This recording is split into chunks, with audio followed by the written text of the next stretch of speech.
राष्ट्रपति भवन में जनजातीय गरिमा उत्सव के सिलसिले में कार्यक्रम। राष्ट्रपति ने छात्रवृत्ति योजना के लाभार्थी विद्यार्थियों से किया संवाद। युवा शक्ति से विकास में योगदान का आह्वान। भाजपा ने ट्रेजरी घोटाला मामले की जांच प्रगति की कथित सुस्त रफ्तार पर उठाए सवाल। सरकार पर लिपापोती और ऑडिट के लिए जरूरी दस्तावेज नहीं सौंपने का आरोप। सांसद निशिकांत दुबे ने देवघर एम्स परिसर में अत्याधुनिक ब्लड बैंक का किया उद्घाटन।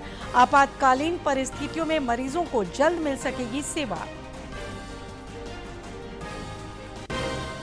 और राज्य में 8 जून तक बारिश की संभावना। आंधी और वज्रपात की आशंका। तापमान में करीब 3 डिग्री वृद्धि के आसार। डाल्टनगंज में फिर 40 डिग्री पर पहुंचा पारा।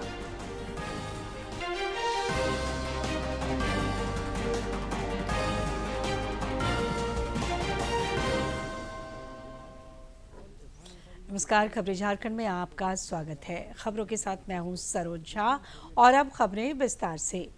राष्ट्रपति द्रौपदी मुर्मू ने जनजातीय गरिमा उत्सव के सिलसिले में आज राष्ट्रपति भवन में छात्रवृत्ति योजनाओं के आदिवासी लाभार्थी विद्यार्थियों से संवाद किया।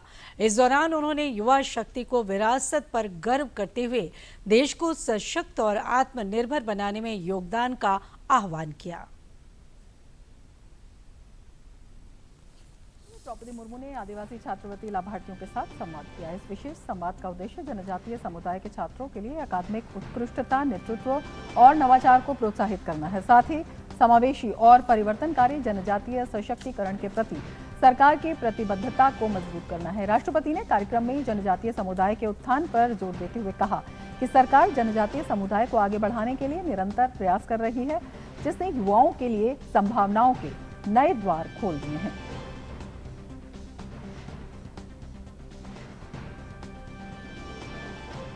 सरकार जनजातीय समुदाय के युवाओं को आगे बढ़ाने के लिए अनेक योजनाओं के माध्यम से निरंतर प्रयास कर रहे हैं। छात्रवृत्ति योजना केवल आर्थिक सहायता नहीं है, ये युवाओं के सपनों को पंख देने का माध्यम है। ये उन युवाओं के जीवन में नई संभावनाओं का द्वार खोलती है।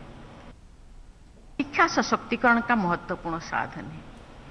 शिक्षा ही वो शक्ति है जो व्यक्ति को आत्मनिर्भर, जागरूक और सक्षम बनाती है। मेरी जीवन यात्रा में भी शिक्षा का ही अहम योगदान है। इसीलिए मैं जो भी जनजातीय समाज के लोगों से मिलती हूं, उन्हें शिक्षा। मुख्य न्यायाधीश न्यायमूर्ति सूर्यकांत ने आज सर्वोच्च न्यायालय के 5 नवनियुक्त न्यायाधीशों को पद और गोपनीयता की शपथ दिलाई। राष्ट्रपति से परामर्श के बाद इन न्यायाधीशों की नियुक्ति हुई है। सुप्रीम कोर्ट में आज 5 नए न्यायाधीशों ने पद और गोपनीयता की शपथ ली। मुख्य न्यायाधीश जस्टिस सूर्यकांत ने उच्चतम न्यायालय परिसर में आयोजित समारोह में उन्हें शपथ दिलाई। इसके साथ ही शीर्ष अदालत में न्यायाधीशों की संख्या बढ़कर 37 हो गई है।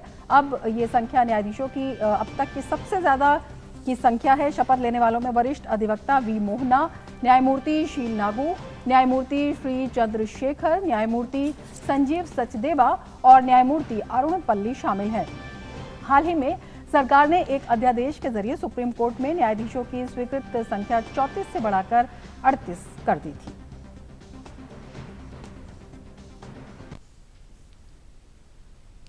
राज्य के उद्योग मंत्री संजय प्रसाद यादव ने औद्योगिक निवेश को प्रोत्साहित करने पर बल दिया है। उन्होंने कल रांची में विभागीय योजनाओं की उच्च स्तरीय समीक्षा की और अधिकारियों को कई निर्देश दिए। श्री यादव ने श्रमिकों के हित में संचालित योजनाओं के प्रभावी क्रियान्वयन पर भी जोर दिया। उन्होंने कहा कि उद्योग निवेश, रोजगार और श्रमिक कल्याण को सशक्त बनाना सरकार की सर्वोच्च प्राथमिकता है।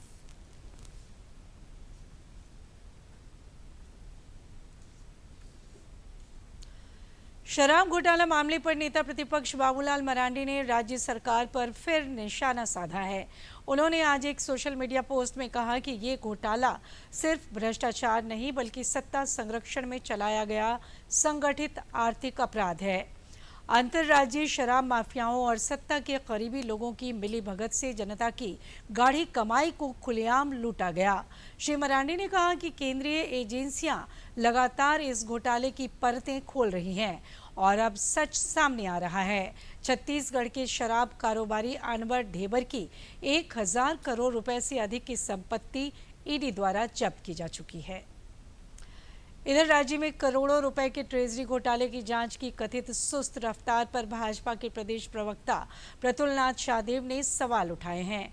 उन्होंने रांची में प्रेस वार्ता कर राज्य सरकार पर जांच संबंधी दस्तावेज उपलब्ध नहीं कराने का आरोप लगाया।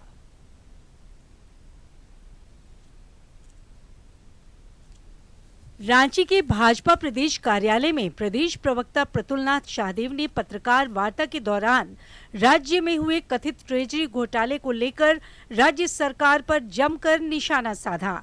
उन्होंने इसके जांचने के लिए दूसरी बार गठित एसआईटी टीम पर भी सवाल खड़े किए। वो एसआईटी बोकारो गई, उस एसआईटी ने जांच भी की और उसमें बड़े घोटाले सामने आए, लेकिन जब तक वो एसआईटी रिपोर्ट देती, इन्होंने एक दूसरी एसआईटी जो थी वो उत्पाद सचिव के नेतृत्व में बना दी। अब उत्पाद सचिव के नेतृत्व में जो एसआईटी बनी, वो उसमें कुछ सदस्य थे जिसके बारे में हम लोग पहले भी आपत्ति जाहिर कर चुके हैं। डीआईजी हैं, एक एसपी हैं, जो जिस समय का ये ट्रेजरी घोटाला है उन कालखंडों में ये रह चुके हैं वहां के एसपी। प्रतुलनाथ शाहदेव ने कहा कि राज्य सरकार इस घोटाले की जांच राज्य के प्रधान महालेखाकार से करा रही है। प्रधान महालेखाकार ने 17 अप्रैल को राज्य सरकार से मामले से संबंधित दस्तावेज के लिए पत्राचार किया, लेकिन दस्तावेज अब तक उपलब्ध नहीं कराए गए। प्रधान महालेखाकार प्रिंसिपल अकाउंटेंट जनरल रांची विशेष ऑडिट करे और आवश्यक समन्वय कर अविलंब सुनिश्चित कराए। यह सरकार के द्वारा लिखा गया पत्र था जिसमें एजी के प्रिंसिपल ऑडिट करने की बात कही गई थी।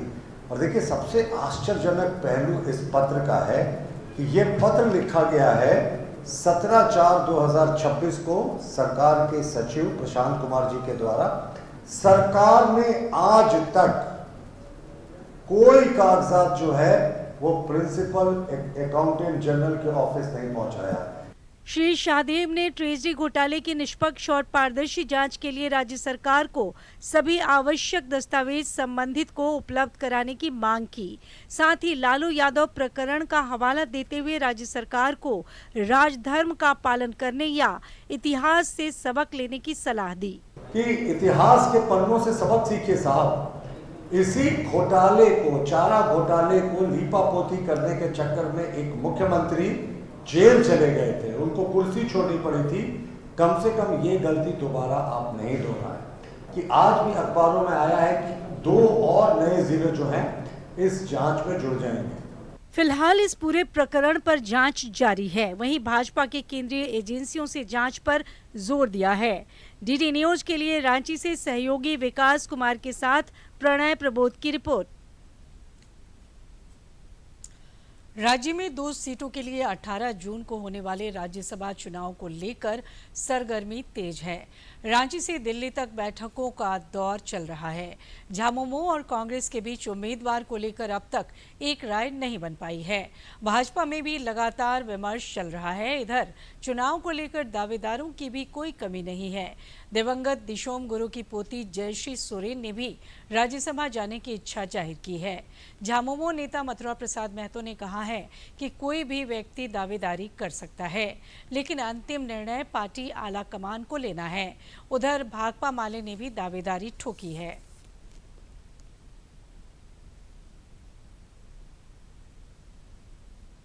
आप लोग देखेंगे, कोई किसी का डिसीजन तो है नहीं, कोई व्यक्तिगत डिसीजन नहीं है। सारे लोग अपना डिसीजन पार्टी की तरफ से लोग लेते हैं। हमारी पार्टी में संगठन जो है मंत्रिमंडल में नहीं है, तो स्वाभाविक बात है हम लोगों की भी दावा बनती है जो राज्यसभा में हम लोगों की भी एक सीट दिया जाए।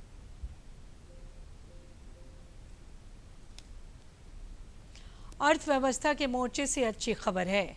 मई में सकल जीएसटी कलेक्शन में जहां 3.2% की वृद्धि हुई है, वहीं शुद्ध जीएसटी राजस्व में 3.3% का इजाफा हुआ है। साल मई में सरकार का गुड्स एंड सर्विसेज टैक्स यानी कि जीएसटी कलेक्शन मजबूत बना रहा है। आधिकारिक आंकड़ों के मुताबिक मई के महीने में देश का सकल जीएसटी संग्रह 1.94 लाख करोड़ रुपए रहा, जो पिछले वर्ष के मई महीने के 1.88 लाख करोड़ रुपए की तुलना में 3.2% अधिक है। तो वहीं शुद्ध जीएसटी राजस्व 1.67 लाख करोड़ रुपए रहा, जिसमें 3.3% की वृद्धि दर्ज की गई। आयात से मिलने वाला जीएसटी राजस्व 19.19% से बढ़कर 59,654 करोड़ रुपए पहुंच गया, जिससे कुल संग्रह को मजबूती मिली है। रिफंड की बात करें तो मई 2026 में कुल जीएसटी रिफंड 27,281 करोड़ रुपए रहा, जो पिछले वर्ष की तुलना में 2.6% अधिक है। तो वहीं शुद्ध जीएसटी संग्रह बढ़कर 1,66,904 करोड़ रुपए पहुंच गया है। सरकार ने आंकड़ों के साथ एक महत्वपूर्ण स्पष्टीकरण भी दिया है। मई 2025 के जीएसटी संग्रह में एक दूरसंचार कंपनी द्वारा स्पेक्ट्रम आवंटन के लिए किया गया लगभग 10,000 करोड़ रुपए का एक मुश्त भुगतान शामिल था, और इस विशेष भुगतान को हटाकर देखें तो मई 2026 में सकल जीएसटी संग्रह की वास्तविक वृद्धि 9% और घरेलू जीएसटी संग्रह की वृद्धि 5% रही। और इसी तरह से समायोजित शुद्ध जीएसटी राजस्व में 10.1% की वृद्धि दर्ज हुई है। राज्यों के प्रदर्शन पर नजर डालें तो घरेलू जीएसटी संग्रह में सबसे मजबूत प्रदर्शन उत्तर प्रदेश ने किया है, जहां संग्रह 13% से बढ़कर 8,728 करोड़ रुपए हो गया। हरियाणा में 8%, तेलंगाना में 6% और आंध्र प्रदेश में 3% की वृद्धि दर्ज की गई है। कुल मिलाकर मई 2026 के जीएसटी आंकड़े ये संकेत देते हैं कि आयात और अंतर्राष्ट्रीय व्यापार से जुड़े राजस्व में मजबूत वृद्धि बनी हुई है। घरेलू मांग में कुछ नरमी के बावजूद समायोजित आंकड़ों के आधार पर जीएसटी संग्रह की स्थिति सकारात्मक बनी हुई है। देवघर एम्स में लगातार स्वास्थ्य सेवाओं का विस्तार हो रहा है। सांसद निशिकांत दुबे ने एम्स परिसर में अत्याधुनिक ब्लड बैंक का उद्घाटन किया। उन्होंने भरोसा जताया कि इस ब्लड बैंक के शुरू होने से क्षेत्र के मरीजों को समय पर सुरक्षित रक्त उपलब्ध हो सकेगा। आपातकालीन परिस्थितियों में भी मरीजों को त्वरित सेवा मिल पाएगी। इस मौके पर एम्स के अधिकारी, चिकित्सक और अन्य गणमान्य लोग मौजूद रहे। कोई इमीडिएटली आप समझिए कि आपको कैल्पोल खिला दिया और आपको सेट्रिजिन दे दिया, इस तरह का इलाज तो एम्स में होता नहीं है। उसके लिए इन दोनों लेबोरेटरी का जो है सबसे बड़ा रोल है। तो मैं पूरी एम्स की टीम को, डायरेक्टर साहब, नितिन साहब के साथ जो पूरी टीम लगी हुई है, उन सबों को बधाई देता हूँ। फिर उन्हें बड़े अच्छे सही समय पर जो है जल्दी से ये ब्लड बैंक का जो है वो उद्घाटन करा दिया, और एम्स में आने वाले मरीजों को जो है ये एक वरदान साबित है। कृषि विकास और किसान कल्याण पर केंद्र सरकार का विशेष ध्यान है। इस सिलसिले में केंद्र सरकार की पहल पर राष्ट्रव्यापी खेत बचाओ अभियान शुरू किया गया है। किसान भाइयों और बहनों, हमारी मिट्टी सिर्फ जमीन नहीं, हमारी धरती माँ है। यही हमें अन्न देती है, जीवन देती है। लेकिन रासायनिक खादों के बढ़ते और असंतुलित उपयोग से हमारी मिट्टी की सेहत कमजोर हो रही है। इसी चुनौती से निपटने के लिए 1 जून से 30 जून 2026 तक पूरे देश में शुरू हो रहा है खेत बचाओ अभियान। इस अभियान का मंत्र है कम खाद, सही खाद, समझदारी से खाद। मिट्टी की जांच कराएं, संतुलित मात्रा में खाद का उपयोग करें, हरी खाद और जैविक विकल्प अपनाएं। देश भर में 1,657 से अधिक विशेषज्ञ टीमें 40,000 गांवों में पहुंचकर 50 लाख किसानों से संपर्क करें। केवीके, ICAR और कृषि विश्वविद्यालयों के वैज्ञानिक सीधे खेतों पर पहुंचकर हरी खाद और एकीकृत पोषक तत्व प्रबंधन का प्रदर्शन करेंगे। DAP की अधिक खपत वाले 100 जिलों में 500 विशेष टीमें तैनात की जा रही हैं। अभियान के दौरान किसान क्रेडिट कार्ड, PM किसान, दलहन तिलहन मिशन, जल संरक्षण और मृदा स्वास्थ्य योजनाओं का लाभ भी किसानों तक पहुंचाया जाएगा। आइए मिट्टी बचाएं, उपज बढ़ाएं और आने वाली पीढ़ियों के लिए खेती को सुरक्षित बनाएं। खेत बचाओ अभियान 1 जून से 30 जून 2026। भारत का किसान, भारत की शक्ति। प्रधानमंत्री नरेंद्र मोदी के आत्मनिर्भर भारत के संकल्प को सरायकेला खरसावां जिला के युवा किसान सुखदेव महतो जमीनी स्तर पर साकार कर रहे हैं। सुखदेव महतो ने खेती, बागवानी और पोल्ट्री फार्म का संचालन कर खुद को स्वावलंबी बनाकर कई लोगों को रोजगार मुहैया कराया है। सरायकेला खरसावां जिला के चांडिल प्रखंड अंतर्गत माजीडी टोला निवासी सुखदेव महतो ने वर्ष 2022 में केसीसी ऋण लिया। किसान सुखदेव महतो ने बताया कि ऋण की राशि से उन्होंने बागवानी और पोल्ट्री व्यवसाय शुरू किया। इससे अच्छी आमदनी हो रही है और अन्य लोगों को रोजगार मुहैया कराया है। बैंक से लोन लिए हैं, लोन के माध्यम से कर रहे हैं। प्रॉफिट वही मोटा मोटी 80-90 हजार लाख रुपया तक आता है और 12 महीना कंटिन्यू, मतलब लेबर 4 गो लेबर और हम लोग 2, मतलब तो मेरा पिताजी और हम लोग दोनों बेचने के लिए आता है। मार्केट जो पोल्ट्री का जो होलसेलर लोग आता है वो लोग आके उठा के ले जाता है। सुखदेव ने अपने फार्म में केसर, दशहरी, आम्रपाली और मालदा किस्म के आम के पौधों के साथ नींबू, अमरूद और पपीता की खेती भी शुरू की है। वहीं पोल्ट्री फार्म में एक बार में 3 से 5 हजार चूजों का पालन किया जाता है। उनके उत्पाद स्थानीय बाजारों और हाटों में बेचे जाते हैं, जिससे नियमित आय प्राप्त हो रही है। खेती-बाड़ी के साथ साथ हमको ये सोच में है कि जब खेती-बाड़ी कर ही रहे हैं तो मतलब खेती-बाड़ी के साथ साथ पहले हमको दिमाग में एक तो हम फार्म करेंगे, पोल्ट्री फार्म, मुर्गी पालन कर रहे हैं। उसके साथ साथ जब हम सोचे कि यहाँ समय दे रहे हैं तो उसके साथ साथ यहाँ मेरा जब जमीन पड़ा हुआ है तो इस जमीन को हम मतलब बागवानी में ये करेंगे तो उसमें भी मेरा कुछ प्रॉफिट आएगा। इसी के लिए मतलब कर रहे हैं। जंगली हाथियों से प्रभावित क्षेत्र में खेती करना आसान नहीं है, लेकिन चुनौतियों के बावजूद सुखदेव महतो ने हार नहीं मानी। अब वो फार्म की सुरक्षा के लिए सोलर फेंसिंग लगाने की तैयारी कर रहे हैं। पिता विद्यानाथ महतो ने कहा कि अगर हाथी परेशान न करें तो उत्पादन और अधिक होगा। वो तो हमको हाथी है तो परेशान कर रहा है, भागना पड़ता है, यहाँ रहने ही नहीं देता। आता है तो कैसे रहेंगे? 7 गो 8 गो 9 गो एक रोज में आएगा तो हम कैसे रो पाएंगे? यहीं पर अकेले से तोड़ दिया है, तोड़ के देखते नहीं। इधर में हम फिर से रोपा है ये पेड़ खोज के लाके। युवा किसान सुखदेव महतो की सफलता ग्रामीण युवाओं को स्वरोजगार की दिशा में आगे बढ़ने की प्रेरणा दे रही है और आत्मनिर्भर भारत के सपने को मजबूती प्रदान कर रही है। डीडी न्यूज के लिए सरायकेला खरसावां से अनूप मिश्रा की रिपोर्ट। भारत की एलपीजी नीति घरेलू उपभोक्ताओं के लिए सुरक्षा कवच साबित हो रही है। घरेलू उपभोक्ताओं को कम कीमत पर एलपीजी गैस उपलब्ध हो रहा है, जिससे जनता को बड़ी राहत मिली है। अंतर्राष्ट्रीय ऊर्जा बाजार में उतार चढ़ाव और एलपीजी की वैश्विक कीमतों में तेज वृद्धि के बावजूद भारत में घरेलू रसोई गैस की कीमतें नियंत्रित बनी हुई हैं। आपूर्ति लागत में भारी बढ़ोतरी के बावजूद घरेलू एलपीजी सिलेंडर उपभोक्ताओं को संरक्षित दरों पर उपलब्ध कराया जा रहा है। 14.2 किलोग्राम के घरेलू एलपीजी सिलेंडर की आपूर्ति लागत अब लगभग 1,200 रुपए तक पहुंच गई है।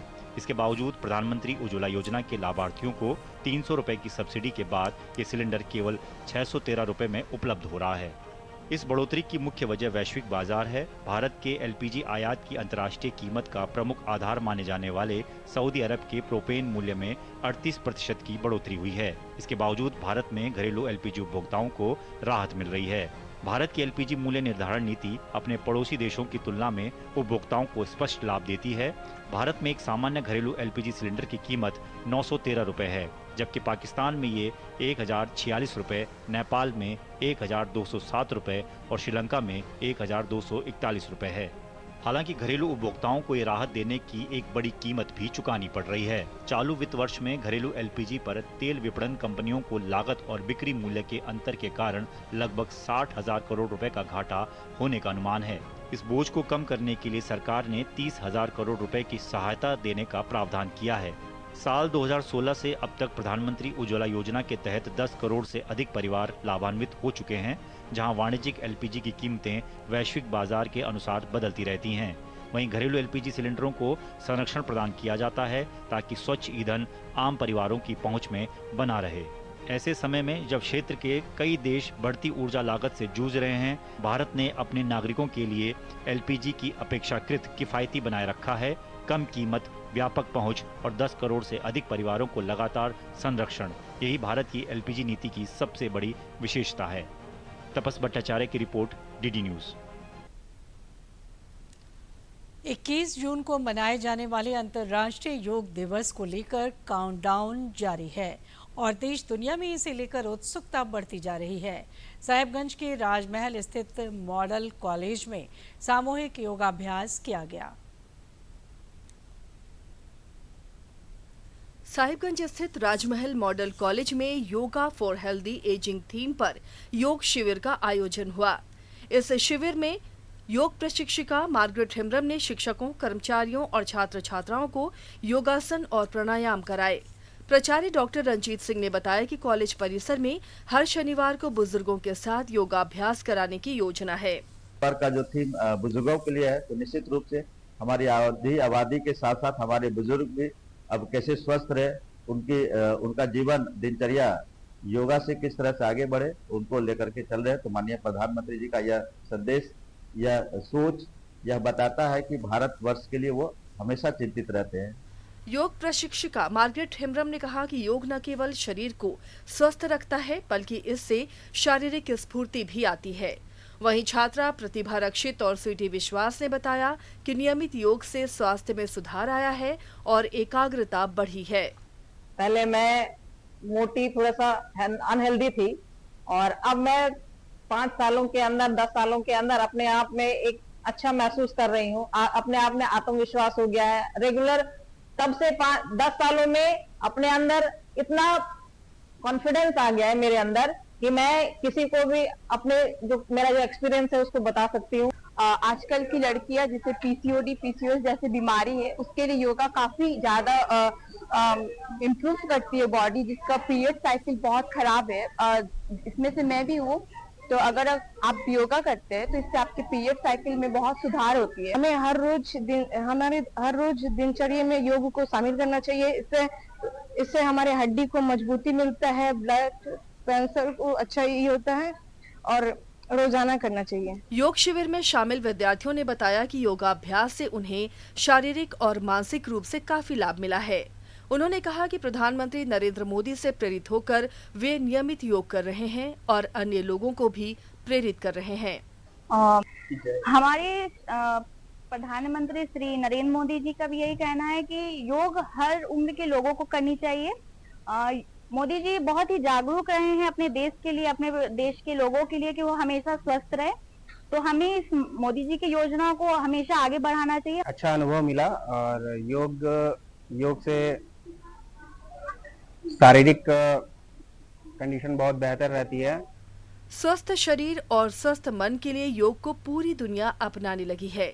यही कारण है कि संयुक्त राष्ट्र द्वारा 21 जून को अंतर्राष्ट्रीय योग दिवस के रूप में मनाया जाता है। राजमहल के इस आयोजन ने एक बार फिर यह संदेश दिया कि नियमित योगाभ्यास स्वस्थ, संतुलित और सकारात्मक जीवन की कुंजी है। साहिबगंज से आनंद कुमार ओझा की रिपोर्ट। और अब मौसम। राज्य के कई हिस्सों में 8 जून तक बारिश का पूर्वानुमान है। इस अवधि में कुछ इलाकों में आंधी और वज्रपात की भी आशंका है, जिसे लेकर मौसम विज्ञान केंद्र ने अलर्ट जारी किया है।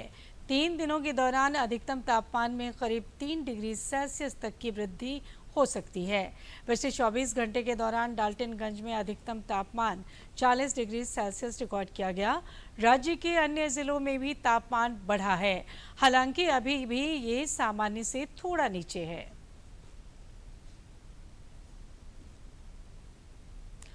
जमशेदपुर में आयोजित राज्य स्तरीय सीनियर स्विमिंग चैंपियनशिप में JSSPS के तैराकों का दबदबा दिखा। प्रथमी सिंह सरदार ने विभिन्न श्रेणियों में 1 स्वर्ण और 4 रजत पदक जीतकर अपनी प्रतिभा का लोहा मनवाया। लखिंदर सिंह मुंडा ने भी 200 मीटर मिडल में कांस्य पदक हासिल किया। भारत और इंग्लैंड के बीच महिला क्रिकेट T20 सीरीज का आज निर्णायक मुकाबला होगा। श्रृंखला में दोनों ही टीमें फिलहाल 1-1 की बराबरी पर हैं। और भारत इंग्लैंड की महिला क्रिकेट टीमों के बीच 3 मैचों की T20 सीरीज का तीसरा मुकाबला आज टांटन में खेला जाएगा। भारतीय टीम ने इस श्रृंखला का विजयी आगाज किया था, लेकिन इंग्लैंड ने दूसरा T20 मुकाबला जीतकर शानदार वापसी की और इस महीने 12 जून से शुरू होने वाले महिला T20 विश्व कप से पहले दोनों टीमें जीत के साथ अपना आत्मविश्वास बढ़ाना चाहेंगी। भारतीय टीम के लिए यह श्रृंखला आगामी विश्व कप से पहले इंग्लैंड की परिस्थितियों में अपने सर्वश्रेष्ठ संयोजन को परखने का भी महत्वपूर्ण अवसर है। और आइए अब जानते हैं कि किन बातों के लिए इतिहास के पन्नों में आज का दिन खास है।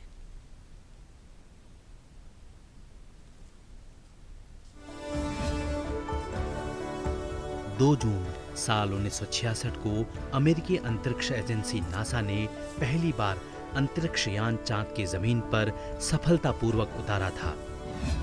सर्वेयर 1 नाम का यह यान आशंकाओं के विपरीत बहुत ही सफल ढंग से चांद पर उतरा।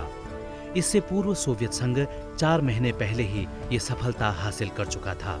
चांद की धरती पर उतरने के महज 4 घंटों के भीतर ही सर्वेयर 1 ने तस्वीरें भेजनी शुरू कर दी। अमेरिकी राष्ट्रपति ने इस मौके पर कहा कि सोवियत संघ के विपरीत अमेरिका चांद से आई तस्वीरों को जल्द से जल्द जारी कर देगा। सोवियत संघ ने तस्वीरों को जारी करने में कुछ समय लगाया था। इस यान को केप कैनेवरल एयरफोर्स स्टेशन से 3 दिन पहले ही प्रक्षेपित किया गया था। और आखिर में इस बुलेटिन के मुख्य समाचार एक बार फिर।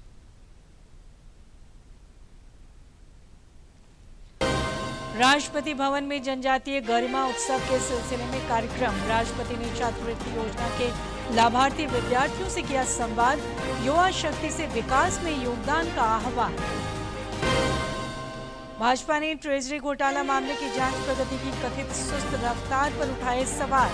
सरकार पर लिपापोती और ऑडिट के लिए जरूरी दस्तावेज नहीं सौंपने का आरोप।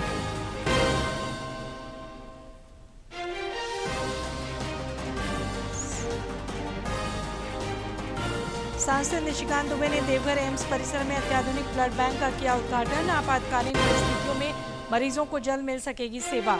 और राज्य में 8 जून तक बारिश की संभावना, आंधी और वज्रपात की आशंका। तापमान में करीब 3 डिग्री वृद्धि के आसार। डाल्टनगंज में फिर 40 डिग्री पर पहुंचा पारा।